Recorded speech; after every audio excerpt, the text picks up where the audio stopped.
Hi అండి, సంధ్యాస్ కిచెన్కి స్వాగతం. ఈరోజు మనం పాలకూర ఉల్లికారం చేసుకుందామండి. దీనికి ముందుగా నేను ఇక్కడ ఒక 4 కట్టలు పాలకూర తీసుకున్నాను. కడిగేసి ఇలా శుభ్రంగా కట్ చేసి పెట్టుకున్నాను. ఇప్పుడు ఒక జార్ తీసుకోవాలండి. ఇందులో నేను ఒక 4 ఉల్లిపాయలు తీసుకున్నానండి.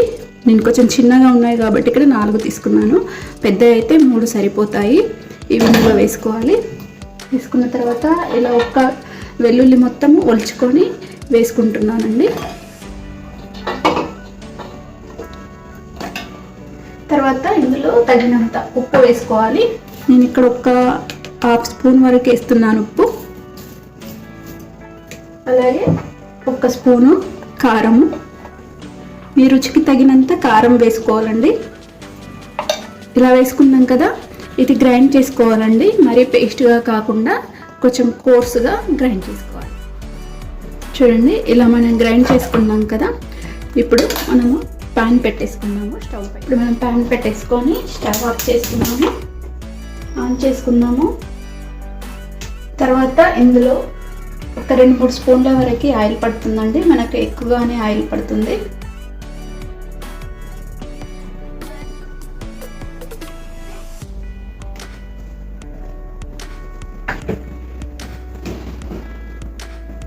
ఇప్పుడు మనకు ఆయిల్ వేడైపోయింది. ఇందులో 1 టేబుల్ స్పూన్ వరకు శనగపప్పు, అలాగే 1 టేబుల్ స్పూన్ వరకు మినప్పప్పు, అలాగే ఒక 1/2 స్పూన్ వరకు ఆవాలు, జీలకర్ర.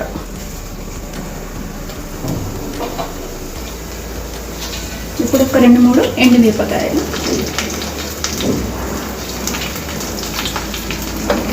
ఆవాలు కొంచెం చిటపటమనాలండి.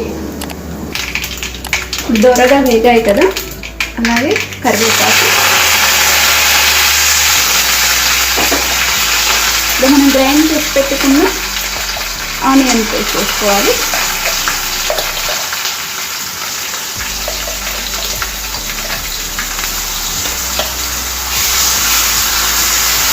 ఆనియన్ పేస్ట్ వేసుకొని ఇలా కలుపుకోవాలండి. మనం ఆనియన్ పేస్ట్ వేసుకున్నాం కదా, నూనెంతా పైకి వచ్చే వరకు మనము ఆనియన్ పేస్ట్ని వేయించుకోవాలి. అప్పుడే మనకు ఈ రెసిపీ బాగుంటుంది. ఆనియన్ పైకి వచ్చే వరకు వేయించుకుందాము. సిమ్ మంట మీద పెట్టి వేయించుకోవాలండి. మధ్య మధ్యలో కలుపుతూ ఉండాలి. ఇప్పుడు మనం మూత తీసి చూద్దామండి. చూడండి, మనకి ఇక్కడ ఆయిల్ అంతా పైకి వచ్చేసింది. ఇప్పుడు మనం ఇందులో పాలకూరని వేసుకున్నాము.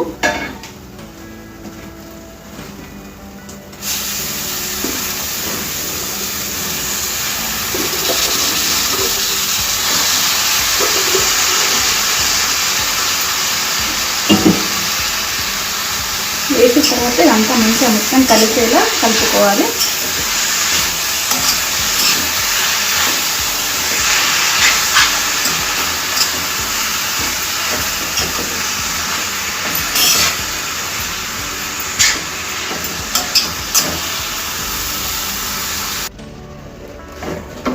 ఇలా కలిపేసుకున్నాం కదా. ఇలా కలిపేసుకున్న తర్వాత ఇందులో ఒక 1/2 స్పూన్ వరకు ధనియాల పొడి వేసుకోవాలండి.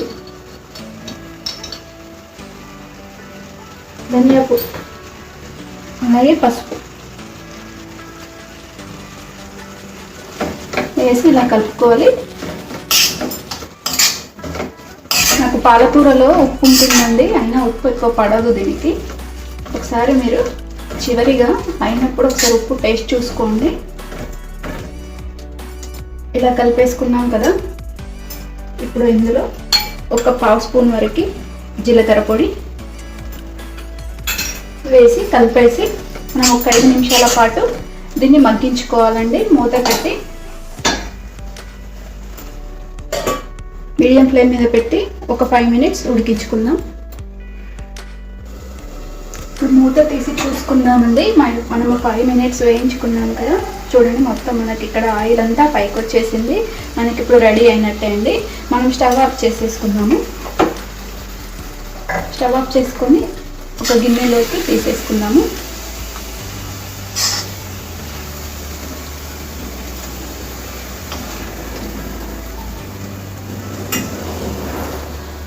చూడండి, మనకు పాలకూర ఉల్లికారం రెడీ అయిపోయిందండి. మీకు ఈ రెసిపీ నచ్చితే తప్పకుండా ఒకసారి ట్రై చేయండి. ట్రై చేసిన తర్వాత కామెంట్ సెక్షన్లో మెన్షన్ చేయండి.